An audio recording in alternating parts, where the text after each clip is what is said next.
நமஸ்காரம். 1000 நாமங்கள் 1000 கதைகள். 400வது திருநாமம் நயாய நமக. ஆரண்ய காண்டத்தின் முதல் சர்க்கம் சீதையோடும் லக்ஷ்மணனோடும் தண்டகாரண்யம் என்னும் காட்டுக்குள்ளே ராமன் நுழைந்த விதத்தை வர்ணிக்கிறது. பிரவிஷ்யது மகாரண்யம் தண்டகாரண்யம் ஆத்மவான் ததர்ஷ ராமோ துர்தர்ஷா தாபசாஸ்ரம மண்டலம் என்கிறார் வால்மீகி. அந்த தண்டகாரண்யத்தில் வேள்விக்கு பயன்படுத்தப்படும் தர்பை புற்கள், மர உரிகள் போன்றவை இருந்தன. வேத ஒலி அங்கே ஒலித்து கொண்டே இருந்தது. துஷ்ட மிருகங்கள் கூட பரஸ்பரம் துவேஷம் காட்டாமல் ஒற்றுமையாக அங்கே வாழ்ந்து வந்தன. முனிவர்கள் உண்ணும் காய் கிழங்குகளையும் இனிய பழங்களையும் கொடுக்கும் பற்பல மரங்கள் அங்கே இருந்தன. அங்கு வாழ்ந்து வந்த முனிவர்கள் யாவரும் ராமனின் அவதார ரகசியத்தை நன்கு அறிந்தவர்கள். அவர்கள் ராமன் வந்திருப்பதை அறிந்து ராமன், சீதை, லக்ஷ்மணன் ஆகிய மூவரையும் எதிர்கொண்டு அழைத்து வரவேற்றார்கள்.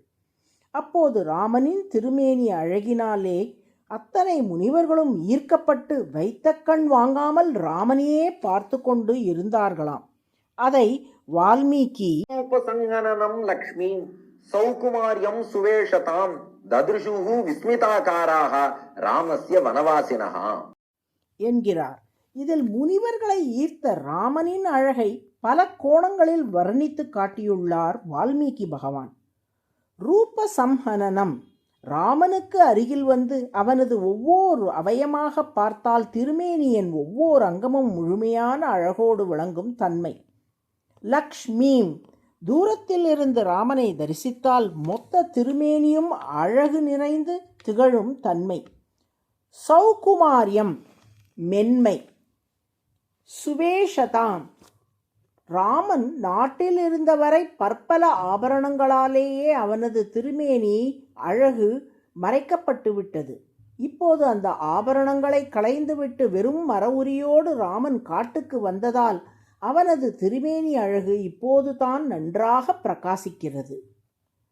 தத்ருஷுர் விஸ்மிதாகாரா ராமஸ்ய வனவாசினக, பற்றுக்களை துறந்த முனிவர்களே ராமனின் இத்தகைய அழகில் மயங்கி ஈடுபட்டு ராமன் மீது யாருடைய கண்ணெச்சிலும் பறக்கூடாதே என்று பல்லாண்டு பாடத் தொடங்கினார்கள். அதன் பின் ராமன், சீதை, லக்ஷ்மணனை தங்களது ஆசிரமத்துக்கு அழைத்துச் சென்று இளைப்பாற செய்த முனிவர்கள் ராமனிடம் தங்களது பிரார்த்தனையை முன்வைத்தார்கள். ராமா, நீ தர்மத்தை காப்பவன். துன்பப்படும் முனிவர்களுக்கு ஒரே புகலிடம். எங்களுக்கு வணங்கத்தக்க தெய்வமும் நீயே, போற்றத்தக்க மன்னனும் நீயே. உனது அடியார்களான எங்களை இந்த தண்டகாரண்யத்தில் வாழும் கொடிய அரக்கர்களிடம் இருந்து நீயே காத்துருள வேண்டும் என்று ராமனிடம் முனிவர்கள் பிரார்த்தித்தார்கள். சரபங்க ஆசிரமத்தில் இருந்து ராமன் புறப்படும் போது ராமனிடம் சரணாகதி செய்த முனிவர்கள் வேறு. ராமன் முதன்முதலில் தண்டகாரண்யத்துள் நுழையும் போது சரணாகதி செய்த முனிவர்கள் வேறு. உங்களது தவ வலிமையால் நீங்களே உங்களை காத்து கொள்ளுங்கள் என்று எங்களிடம் சொல்லிவிடாதே ராமா. நாங்கள் புலன்களை அடக்கி கடும் தவம் புரிபவர்கள். தவக்கேடு நேராமல் இருக்க கோபத்தை அடக்கி கொண்டிருப்பவர்கள். எனவே நாங்கள் அரக்கர்களுக்கு சாபம் கொடுப்பதில்லை. நீங்கள் எங்களை காத்தருள வேண்டும் என்று அவர்கள் வேண்டினார்கள். அஞ்ச வேண்டாம், அரக்கர்களை அழித்து உங்களை காப்பேன் என்று அவர்களுக்கு உறுதி அளித்தான் ராமன். வேறு ஏதாவது பிரார்த்தனை உள்ளதா என்று ராமன் கேட்க, உன்னை ஆற தழுவிக்கொள்ள விரும்புகிறோம் என்றார்கள் முனிவர்கள். அப்போது உங்களை நான் தழுவிக்கொள்ளுவது பொருத்தமாக இருக்காது. அடியார்களோடு ஒரு நீராக கலந்து பரிமாறவே அடுத்து கண்ணனாக நான் அவதரிக்கப் போகிறேன். நீங்கள் அத்தனை பேரும் ஆயர்பாடியில் ஆயர்குல பெண்களாக வந்து பிறப்பீர்களாக. நான் கண்ணனாக வந்து உங்களை தழுவிக் கொள்ளுகிறேன் என்று அவர்களிடம் சொன்னான் ராமன். உலகப் பற்றுகளை எல்லாம் விட்ட முனிவர்களுக்கு கூட ராமனின் அழகை காணும்போது அவனை தழுவிக்கொள்ள வேண்டும் என்கிற அவா வருகிறதல்லவா. நயக என்றால் தன்பால் இழுத்து கொள்ளுபவர் என்று பொருள்.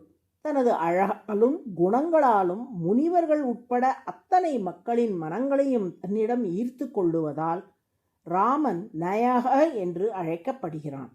அதுவே சகஸ்ரநாமத்தின் 400வது திருநாமம். நயாய நம என தினமும் சொல்லி வரும் அன்பர்களை ஸ்ரீராமன் தன்பால் ஈர்த்து கொள்ளுவான். நாராயண நாராயண.